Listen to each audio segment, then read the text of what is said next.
Hello dear friends, आइए आज हम लोग समरी राइटिंग पर विचार करते हैं। बोर्ड में 5 नंबर का एक क्वेश्चन होता है समरी राइटिंग, और summary writing is very important for board examination point of view.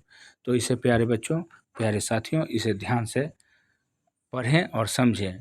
ये present essay is written by Bertrand Russell. जानते हैं कि ये ऐसे प्यारे साथियों बर्टन रसल के द्वारा लिखा गया। इस चैप्टर का इसका हेडिंग है आइडियाज़ दैट हेल्प्ड मैनकाइंड। अब कौन कौन से विचार, कौन कौन से आइडियाज़ हैं जो मैनकाइंड को, पूरी मानव जाति को डेवलप करने में मदद किया है। प्यारे साथियों, जैसा कि जानते हैं हम लोग कि ये जो ऐसे है, ये फेमस ब्रिटिश फिलोसोफर, वो मैथमेटिशियन भी थे, बर्टन रसल के द्वारा लिखा गया। और इस ऐसे में बर्टन रसल बताते हैं कि कौन कौन से आइडियाज़ हैं जो पूरी मानव जाति को हेल्प किया है। अब सबसे पहले मैं बताते चलूँ साथ ही साथ संक्षेप में, ये डिस्कवरी ऑफ फायर ने पूरी मानव जाति को एक बहुत बड़ा मदद किया है, एक मददगार साबित हुआ है। अब जैसे ही आदमी ने फायर को डिस्कवर कर लिया, फायर जलाने की प्रक्रिया को आदमी ने डिस्कवर कर लिया, तो इसने पहले जो मानव जाति कच्चा मांस खाता था, अब वो कच्चा मांस खाना भूल गया, और मांस को जैसे ही पकाना शुरू किया तो पकाया हुआ मांस उसे अच्छा लगता था, बहुत ही सॉफ्ट हो जाता था। उसके बाद मानव ने दूसरा इम्पोर्टेंट जो आइडिया था, वो डोमेस्टिकेशन ऑफ एनिमल्स। अब आदमी सबसे पहला जो जानवर पाला वो कुत्ता था, तो जानवरों को पालना शुरू किया, कुत्ते, गाय, बिल्ली, जो भी उसको उपयोग की चीज़ें हैं उसको पालना शुरू किया। उसके बाद प्यारे साथियों, मैं संक्षेप में बताते चलूँ आपको कि मानव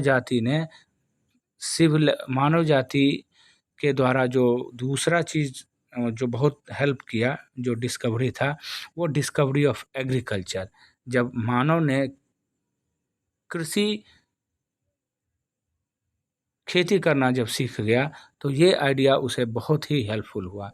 तो इस तरह से पूरी मानव जाति ने जब खेती करना प्रारंभ किया, तो ये जो घुमक्कर था, घूम घूम करके फूड गैदरर से अब आदमी फूड प्रोड्यूसर हो गया, अब उत्पादक हो गया। उसके बाद प्यारे साथियों, मैं बताते चलूँ कि लैंग्वेज का डेवलपमेंट, आदमी जब लैंग्वेज डेवलपमेंट सीख गया, लैंग्वेज समझ गया, सोचना और समझना, ये भी उसके लिए बहुत मददगार, इसकी सभ्यता को विकसित करने में बहुत ही मददगार साबित हुआ। अब ये हिंदी में संक्षेप में है, कृषि और पशुपालन, भाषा का विकास, विज्ञान और तर्क, नैतिक गुणों का विकास, ये सब विचार जो है पूरी मानव जाति को बहुत ही मदद किया है। संक्षेप में सेकेंड समरी है, जो आपको इम्पोर्टेंट लगे उसमें से आप लिख लें, और this will be very much important for you people for board examination point of view. आपके लिए, क्लास 12 के स्टूडेंट के लिए, board examination point of view के लिए ये चैप्टर बहुत ही इम्पोर्टेंट है। 5 मार्क्स का समरी राइटिंग होगा, और इसे ध्यान से पढ़ें और समझें, लिखें। आई होप, मैं उम्मीद करता हूँ प्यारे साथियों कि ये छोटा सा वीडियो आपके लिए बहुत ही हेल्पफुल साबित होगा। Thank you. Have a great day. Summary writing अच्छे से पढ़ें और लिखें। Have a great day.